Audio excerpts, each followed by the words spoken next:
Salut à tous et soyez les bienvenus sur la chaîne qui déboîte. Dans le monde assez restreint des box TV Android, il y a une box TV qui avait particulièrement bien marché, c'était la Mi Box de chez Xiaomi, une Mi Box que j'avais déjà d'ailleurs testée sur cette chaîne. Mais peu de temps finalement après la sortie de la Mi Box, Xiaomi nous a sorti la Mi Box S, qui est plus performante. Qu'est-ce que ça donne d'avoir un boîtier TV plus performant qu'un autre? Après tout, à partir du moment où on peut regarder la télé dessus et lancer ces applications comme Netflix, a-t-on vraiment besoin de plus de puissance? Qu'est-ce que ça peut bien amener de plus qu'une Mi Box, une Mi Box S? C'est parti pour le test. Et c'est parti donc pour le déboîtage de la Mi Box S de chez Xiaomi. D'ailleurs, sachez que la marque Mi s'apprête à disparaître, hein. Xiaomi maintenant n'appelle plus ses téléphones Mi quelque chose. Le Mi Mix 4, par exemple, s'appellera en fait le Xiaomi Mix 4. Il n'y aura plus Xiaomi Mi Mix 4. Voilà. Donc c'est un produit qui est déjà sorti il y a un petit moment, hein, la Mi Box S, c'est pour ça qu'il y a encore ce petit Mi devant. Mais dans les mois et les années à venir, c'est un diminutif qui va disparaître des produits Xiaomi. Voilà, ne soyez pas surpris. Donc si le nom de ce produit change légèrement, d'ici quelques mois, ça serait parfaitement logique. Du coup, je ne sais pas s'ils vont garder le petit logo Mi sur l'embossage des produits, on verra. Ça risque d'être intéressant ce qui va se passer chez Xiaomi dans les mois et les années à venir, sachant qu'ils sont passés quand même devant Apple en termes de vente de smartphones. C'est une marque à suivre de près. Et cette box TV, la Mi Box, la première du nom, avait très très bien marché, mais les gens se plaignaient notamment de petites instabilités ou de manque de puissance dans certains domaines, comme par exemple les jeux, car ces box peuvent évidemment servir aussi à jouer à des jeux. Donc le but de la Mi Box S, c'est d'amener plus de peps, plus de jus dans les applications les plus demandeuses. Autrement dit, cette box pour regarder Netflix, vous n'en avez pas forcément besoin, la version sans le S sera suffisante. Mais si vous voulez lancer des petits jeux, notamment qui utilisent la 3D et tout ça, ça peut être intéressant d'avoir le modèle S. On voit bien sûr toutes les applications qui sont recommandées pour ce genre de produit, donc évidemment le sempiternel Netflix, mais on y a aussi YouTube ou Prime Video, et bien sûr le Google Play, donc qui va être pour télécharger des applications, et notamment, entre autres, des jeux. Voilà, bon, à part ça, bah, c'est une boîte orange, hein, comme souvent hein, sur les produits Xiaomi, ça aussi je ne sais pas s'ils ont l'intention de le changer plus tard ou pas. L'autre grosse nouveauté de cette box, mais ça je pourrais malheureusement pas vous le démontrer parce que je n'ai pas l'équipement adéquat, c'est qu'elle est compatible avec la 4K Ultra HD, ce qui n'était pas le cas, sauf erreur de ma part, de la Mi Box classique. Donc voilà, c'est une Mi Box sous stéroïdes, on va voir ce que ça donne dans un instant, mais d'abord, procédons au déboîtage. La boîte s'ouvre sur le côté comme ceci, il y a d'ailleurs un sceau de garantie, comme ça vous êtes sûr de recevoir un produit tout neuf. La box se trouve dans la partie haute de l'emballage, avec son petit logo Mi embossé en brillant comme ça sur le dessus. Ici, on a une cale de plastique dans laquelle se trouve de la dock. On a un petit manuel d'utilisation, un Quick Start Guide et un lancement rapide. Rien de vraiment foufou, hein. Vous avez l'habitude, vous connaissez ce genre de truc par cœur. On a l'adaptateur secteur, c'est du Xiaomi, donc c'est de la qualité, hein. On nous épargne les adaptateurs chinois ultra low cost qu'on trouve parfois sur les box TV premier prix, qui tournent même pas sous Android TV d'ailleurs, mais sous Android tout court. Voilà, c'est vraiment un adaptateur maison, logoté Xiaomi, très bien. Je ne sais pas combien il balance celui-ci. Presque 11 watts, 10,92, c'est très très précis, hein, 5,2 volts à 2,1 ampères. On a le câble HDMI qui est inclus. Voilà, il n'est pas super long, mais il est plutôt quali, et lui aussi, il est logoté Xiaomi. Et bien sûr, la télécommande, qui est un organe indispensable, évidemment, pour un boîtier qui se branche à la télé et qu'on va piloter depuis son canapé. On retrouve les boutons, je ne sais pas pourquoi ils ont mis ça. Ah oui, c'est parce qu'on peut contrôler la télécommande avec la voix, il y a un petit micro dedans. Hein, c'est pour faire le fameux OK Google. Bah écoutez, plutôt basique la télécommande, hein. On a un pavé directionnel avec un bouton de sélection, le réglage du volume ici, Netflix et Prime Video, voilà, pas sûr que c'était une bonne idée de mettre forcément Prime Video, c'est pas forcément le service le plus courant. Bon, j'aurais mis peut-être une touche programmable via une appli, moi. Bon, là, voilà, si vous avez pas Prime Video, cette touche-là de la télécommande ne vous servira à rien. Par contre, on a le bouton pour lancer Google Assistant directement. Le micro, on le voit ici sur le dessus. Je ne vois pas d'infrarouge, mais ça ne veut rien dire, hein. Il peut très bien passer au travers du dessus de la télécommande ici. Mais je vois un logo Bluetooth à l'arrière. Donc en tout cas, il est sûr et certain que cette télécommande fonctionnera via cette technologie. Ça paraît logique, puisque de l'infrarouge pour envoyer des commandes vocales, ça aurait été compliqué. C'est marrant quand même, hein, des fois, comme les constructeurs totalement rivaux peuvent avoir des idées de design similaires. La Mi Box 2, hein, ou la Mi Box S, reprend la même forme globale que la première Mi Box, mais au lieu d'avoir des bords fins, un peu comme un galet de plage, eh ben, on a désormais des bords droits, comme sur les iPhone 12. La tendance Apple a été la même que celle de Xiaomi. N'oublions pas que ce produit est sorti avant l'iPhone 12. C'est marrant de voir que des constructeurs qui sont rivaux comme ça peuvent avoir des évolutions de design similaires.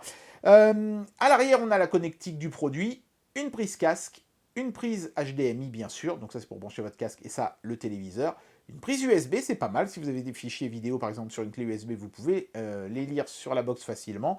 Et bien sûr la prise pour brancher l'alimentation secteur. Et c'est tout, c'est vraiment un produit qui fait dans la grande facilité. Après bien sûr vous pouvez connecter d'autres périphériques comme par exemple des manettes de jeu en Bluetooth. Et c'est ce qu'on fera évidemment pour tester les capacités jeu de cette machine, puisque comme il y a eu un gain de puissance, c'est clairement là que ça va le plus nous intéresser.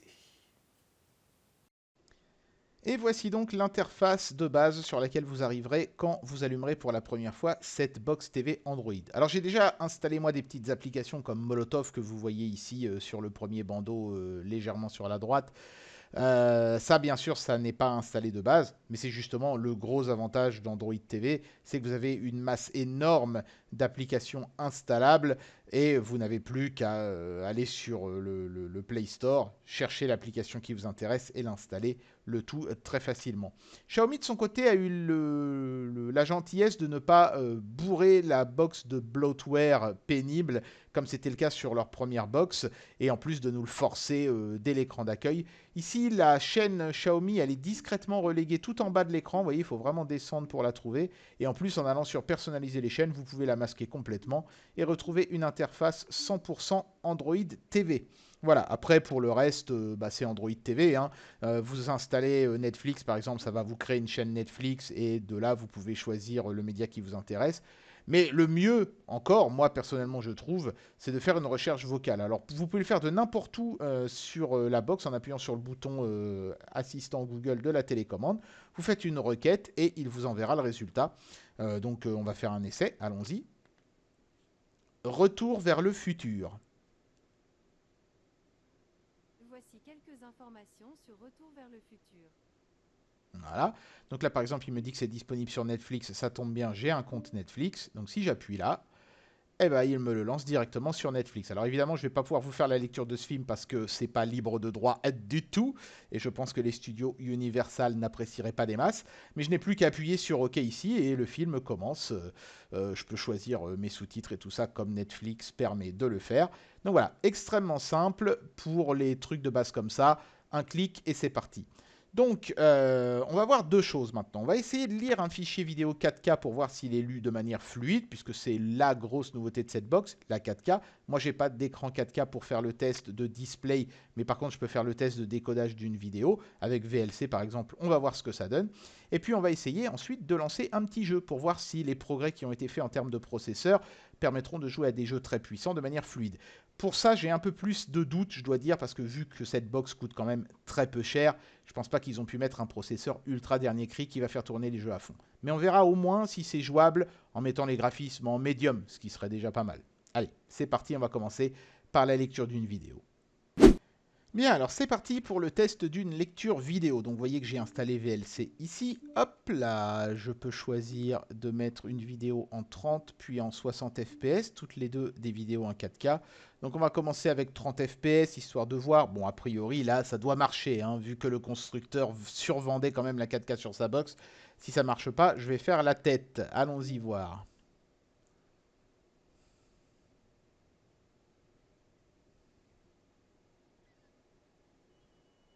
Ouais, ça marche parfaitement bien.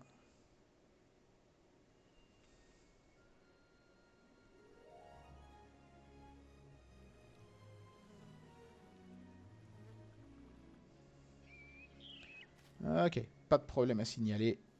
Paf, voilà, il va se prendre une noisette, lui, ou un gland, je sais plus. Parfait. Là, rien à dire, c'est fluide en 30 fps. Maintenant, voyons ce que ça donne en 60. On va revenir un cran en arrière et allons-y pour la 60 frames secondes. Donc là, évidemment, ça peut ne pas marcher, ce sera moins scandaleux, mais ce serait quand même bien. Hein. Ouais, bah, malheureusement, il faudra faire sans le 60 fps. C'est pas si surprenant que ça, je dois dire. Hein. Je suis un petit peu déçu, bien sûr, mais vu que on reste sur un petit proco, euh, bah voilà quoi. Hein, forcément, il fait pas de miracle. C'était ça où il fallait vendre la box TV 150 balles, quoi. Et je crois que Xiaomi a préféré faire le choix du rapport qualité-prix. Donc, je me fais pas non plus beaucoup d'espoir pour les jeux, mais on va quand même tester un jeu. D'abord en graphisme à fond les ballons, et puis ensuite en baissant, on va dire, de manière raisonnable. On verra ce que ça donne. Est-ce qu'on peut jouer de manière correcte sur une box comme ça ou pas? C'est parti.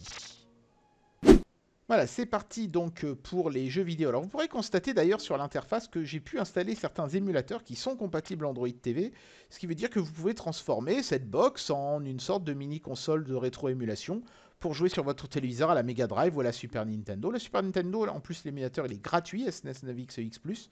Celui de Mega Drive est payant mais il coûte vraiment pas excessivement cher, je crois que c'est 2 ou 3 euros. Celui de PSP est gratuit, donc il y a moyen de jouer gratuitement ou payant. Mega Drive et DS, c'était payant. DS, je vous conseille pas forcément de le payer si c'est juste pour Android TV parce que vous n'aurez pas le tactile, évidemment. Mais la Mega Drive ou la Super Nintendo, bien entendu, ça marche très bien. Bon, je vais pas faire le test, c'est pas très utile. On va directement passer à un jeu qui demande de la puissance. Donc moi j'ai mis Oddworld Stranger Wrath. Il faudra bien sûr une manette pour pouvoir jouer à ces jeux-là. Donc moi j'ai une manette Xiaomi Bluetooth qui est parfaitement reconnue par la box évidemment, mais n'importe quelle autre box, n'importe quelle autre télécommande compatible Android sera compatible avec cette box. Par exemple une télécommande Microsoft Xbox pour peu que vous ayez le récepteur Bluetooth ou USB compatible avec votre box Android. Voilà, donc allons-y pour Oddworld.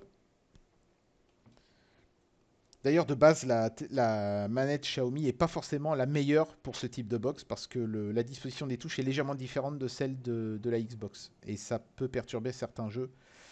Mais normalement, pour celui-ci, ça devrait être bon. Voilà, donc là, je suis sur la manette et ça fonctionne. Est-ce que je peux charger une partie? Oui.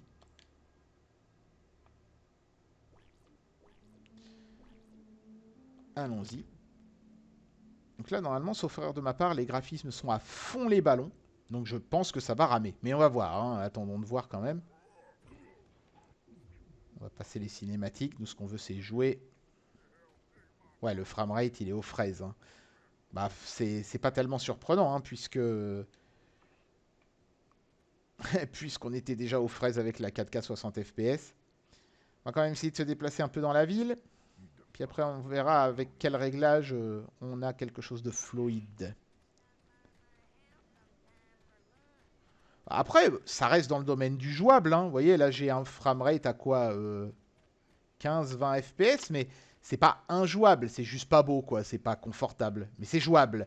Ouais, je peux contrôler mon personnage sans difficulté. C'est pas un slideshow. Un slideshow. Comment on dit? C'est quoi le logiciel pour faire des slideshows déjà? PowerPoint, c'est ça? Quand ça rame beaucoup, les gens disent on dirait un slideshow PowerPoint. Mais là, c'est pas le cas. C'est juste pas hyper classe. Donc, est-ce que je peux changer les paramètres et mettre des graphismes plus faibles? Si je mets défaut, le jeu me propose... Ah ouais, il me propose quand même une résolution vachement basse. Hein. Je vais quand même la rehausser, la mettre à la moitié. Et puis, on va laisser le reste comme il annonce. Voilà.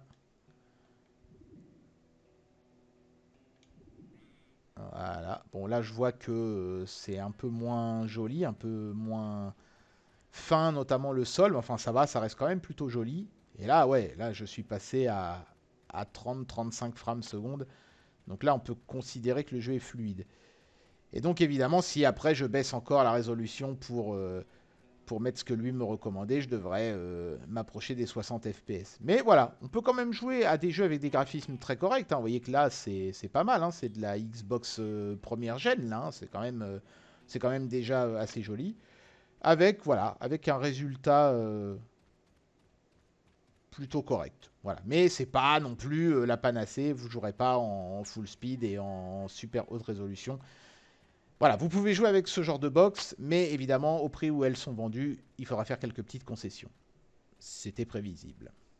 Bon, allez, je résiste pas à l'envie de vous montrer que vous pouvez bel et bien jouer à des jeux rétro là-dessus, hyper facile. Hein.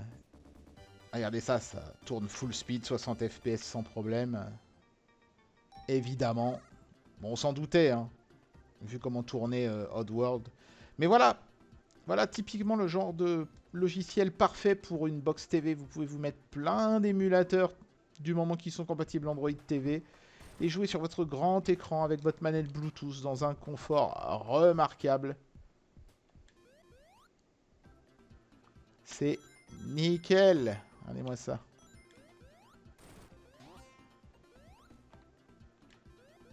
Eh bien voilà, j'en arrive à la conclusion de cette vidéo et je vais vous donner mon avis sur ce produit.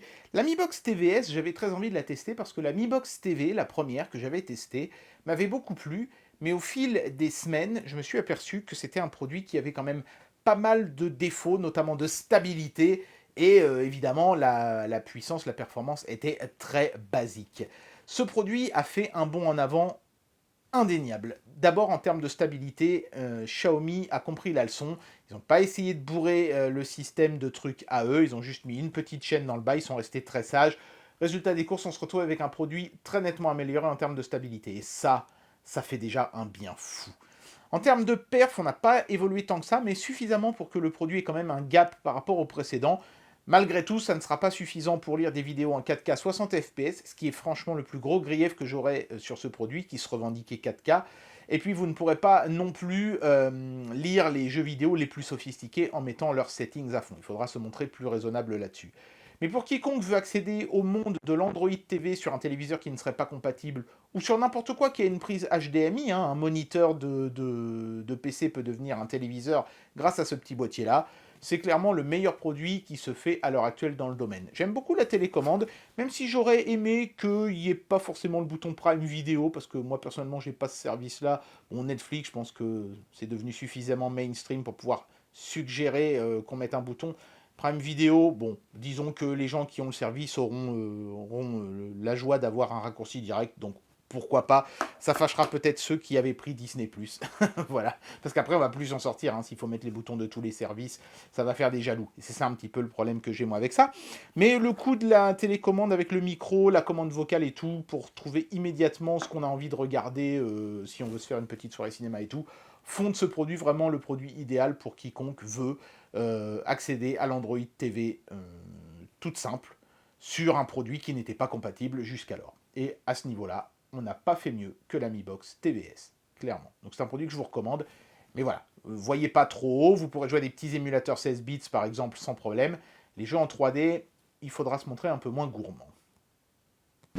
Et bien voilà, c'était le test de cette Mi Box S de chez Xiaomi. Un produit qui forcément n'intéressera pas les gens par exemple qui ont déjà une Smart TV, encore que votre Smart TV n'est peut-être pas sous Android TV, et clairement aujourd'hui Android TV c'est le roi des systèmes mobiles pour téléviseur, et la Mi Box S est la reine des box qui intègrent ce système d'exploitation.